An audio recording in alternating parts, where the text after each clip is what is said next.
చోటు ఇంకా పడుకోలేదా? ఏంటి? నీకు పడుకోవడానికి కథ చెప్పాలి కదా! అయ్యో! మర్చిపోయాను. సరేరా, ఈరోజు మనం ఒక రాజు తన ఇద్దరు కుమార్తెల కథ చెప్పుకుందాం. ఒకప్పుడు పచ్చని కొండలు మరియు మెరిసే నదులతో చుట్టుముట్టబడిన ప్రశాంతమైన రాజ్యంలో జ్ఞానవంతుడు మరియు దయగల రాజు నివసించేవాడు. ఆ రాజుకు ఇద్దరు కుమార్తెలు ఉన్నారు. రాజుగారి యొక్క ఇద్దరు కుమార్తెలు చూడడానికి ఎంతో అందంగా ఉండేవారు. అందులో పెద్ద కుమార్తె పేరు అరుంధతి, చిన్న కుమార్తె పేరు అంబాలిక. అరుంధతి ధైర్యవంతురాలు మరియు బలవంతురాలు. అంబాలిక సున్నితమైన మనసులో ఆలోచనాత్మకంగా ఉండేది. పెద్ద కుమార్తె సాహసం, అధికారాన్ని కోరుకుంది. అలాగే చిన్న కూతురు ప్రజలకు సహాయం చేయాలని, రాజ్యంలో శాంతి చేకూర్చాలని కలలు కనేది. ఒకరోజు రాజు ఒక గదిలో ఒంటరిగా ఆలోచిస్తూ ఉన్నాడు. అప్పుడు అక్కడికి ఒక భటుడు వచ్చి, ఏమైంది రాజావారు అని అడగగానే రాజు దానికి, ఏం లేదు, నాకు ఇద్దరు కుమార్తెలే, మరి నా తదుపరి ఈ రాజ్యాన్ని ఏలే ఆ మహారాణి ఎవరా అని ఆలోచిస్తూ ఉన్నాను అని అంటాడు.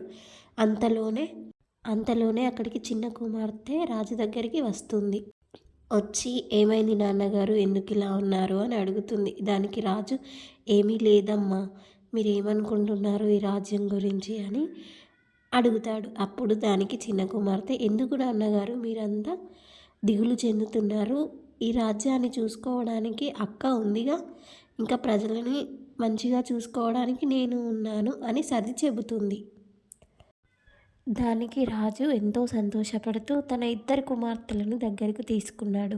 అప్పుడు మనసులో అనుకుంటాడు, నాకు కుమారుడు లేకపోతేనేం, నాకు బంగారం లాంటి ఇద్దరు కుమార్తెలు ఉన్నారు, వేరే మహారాణులై నా రాజ్యాన్ని ఏలుతారు అని అనుకొని సంతోషపడుతూ మీదకి నవ్వు మొహం చూపిస్తాడు. అంతలోనే రాజుకి ఒక అపాయ స్థితి వస్తుంది. ఎదుటి రాజ్యం వారు ఆ రాజ్యంపైకి దండెత్తడానికి వస్తారు. అది చూసి రాజు ఎంతో భయాందోళనకు చెందుతాడు. నా కూతురు వీరిని ఎదుర్కోగలదా అని ఆలోచిస్తూ ఉంటాడు. ఆలోచించే లోపే పెద్ద కుమార్తె వారిని ఎదుర్కొని వారిని ఓడించి ఆ రాజ్యాన్ని కాపాడుకోగలుగుతుంది. ఇక చిన్న కుమార్తె ప్రజలు ఎలా ఉన్నారో చూసి వారిని సుఖశాంతులతో ఉంచాలని ఎంతో ప్రయత్నాలు చేస్తుంది. అది చూసి రాజు చాలా ఆనందపడతాడు.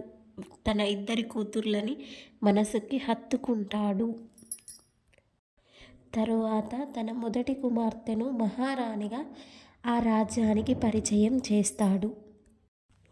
అలా అరుంధతి మరియు అంబాలిక ఆ రాజ్యంలోని ప్రజలకు ఏ కష్టం రాకుండా పాలిస్తూ ఉంటారు. ఆ రాజ్యంలోని ప్రజలు ఆనందం చూసి రాజు కూడా చాలా సంతోషపడతాడు. ఇంతే ఫ్రెండ్స్, కథ మీకు నచ్చిందా? నచ్చితే ఒక లైక్ అండ్ సబ్స్క్రైబ్. ఈ కథ మీకు నచ్చిందా? ఈ కథ కనుక మీకు నచ్చినట్లయితే ఒక లైక్ చేసి సబ్స్క్రైబ్ చేయండి. ఇలాంటి మరెన్నో కథలు మీ ముందుకి రావాలంటే ఈ ఛానల్ని సబ్స్క్రైబ్ చేసుకోండి. Please like and share subscribe.